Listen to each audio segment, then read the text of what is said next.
வேல் படத்தின் ஒரு காட்சியில் வில்லனை பிடிப்பதற்காக நாயகன் ஒரு குறுக்கு வழியை கையாள்வார். ரேஷன் அரிசியை கடத்தி விற்பனை செய்வது போலவும் அதனை போலீசார் கண்டறிந்தவுடன் வேறொருவர் தான் குற்றவாளி என்று கும்பிட்டு விடுவது போலவும் காட்சிகள் அமைந்திருக்கும். இந்த சினிமா காட்சி நிஜமாகவே அரங்கேறி உள்ளது மக்கள் மத்தியில் வியப்பை ஏற்படுத்தியிருக்கிறது. விழுப்புரம் மாவட்டம் திண்டிவனத்தை அடுத்த சலவாதியில் தனியார் அரிசி ஆலை ஒன்று இயங்கி வருகிறது. இந்த அரிசி ஆலையில் ரேஷன் அரிசி பதுக்கி வைக்கப்பட்டு கோழி தீவனமாக தயார் செய்யப்பட்டு வருவதாக அரசு அதிகாரிகளுக்கு தகவல் கிடைத்தது.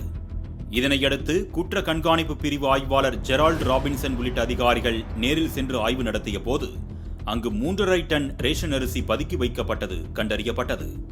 இதனையடுத்து ரேஷன் அரிசியை பதுக்கிய குற்றத்திற்காக அரிசி ஆலையை குத்தகைக்கு எடுத்து நடத்தி வந்த சேகர் என்பவரை போலீசார் கைது செய்து விழுப்புரம் கிளை சிறையில் அடைத்தனர்.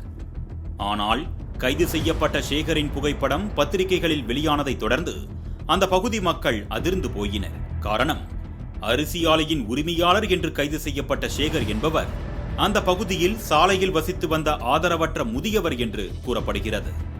சொந்த வீடு கூட இல்லாமல் ஆதரவற்ற நிலையில் வலம் வந்தவர், கிடைக்கும் வேலைகளையெல்லாம் செய்து சாலையோரம் படுத்து உறங்குபவர்தான் இந்த சேகர் என அப்பகுதி மக்கள் தெரிவித்து வருகின்றனர்.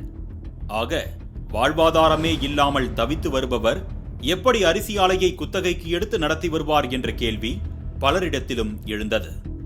அரிசி ஆலையை வேறொருவர் பெயருக்கு குத்தகைக்கு எடுத்து நடத்தி வந்தவர்கள் போலீசில் பிடிபட்ட பின்னர் தனக்கு பதிலாக ஆதரவற்ற ஒருவரை போலீசில் சிக்க வைத்ததாகவும் கூறப்படுகிறது.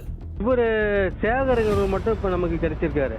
ஆமா, கிடைச்சி ரிமாண்ட் போயிட்டாருங்க சார். விழுப்புரம் சப்ஜெக்ட்ல விட்டாச்சு. விழுப்புரம் சப்ஜெக்ட். இப்போ அந்த சேகர் தான் வந்துட்டு அந்த ரைஸ் மில்ல லீஸுக்கு எடுத்து ஓட்டுறாரு. ஆமாங்க சார், லீஸுக்கு எடுத்து ஓட்டிட்டு இருக்காரு. அவர் தான் ஓனர். ஆமாங்க சார். இன்னும் இன்வெஸ்டிகேஷன்ல பேரை சேர்க்க சொல்றாங்க மேல ஐடியா வச்சுருக்காங்க. அது என்னன்னு தெரியலங்க சார். டீட்டெயில் தெரிஞ்சுன்னா சாருக்கு சொல்லிடுறாங்க சார். இதனையடுத்து மாலை முரசு செய்திகள் தொலைக்காட்சியின் நிருபர் துறை சார்ந்த அதிகாரி ஒருவருக்கு போன் செய்து கேட்டார். அப்பொழுது தனக்கு கைது செய்யப்பட்டவர் குறித்து எதுவும் தெரியாது என்று கூறி சிரித்து மழுப்பினார். இல்லை, இப்போ நீங்க சேகரிங்கிற வந்து நீங்க கூட்டிட்டு போய் அவர் தான் அந்த ரைஸ் மில்ல லீஸுக்கு எடுத்து ஓட்டுறாரு அப்படிங்கறத நீங்க எப்படி ஒத்துக்குவீங்க? எந்த ஒரு இதுவும் இல்லாம அவர் சொல்லி தாங்க சார் ஒத்துக்கிறாங்க. எஸ்ஐ தான் சார் தெரியும். அரிசி கடத்தல் சம்பவத்தில் அதிகாரிகளை ஏமாற்றுவதற்காக அதிகாரிகளின் துணையோடு ஆதரவற்ற முதியவரை தயார் செய்த சம்பவம் திண்டிவனத்தில் பரபரப்பை ஏற்படுத்தியுள்ளது. ஆலையின் உண்மையான உரிமையாளர் விரைவில் கைது செய்யப்படுவாரா என்பதே பொதுமக்களின் கேள்வியாக உள்ளது.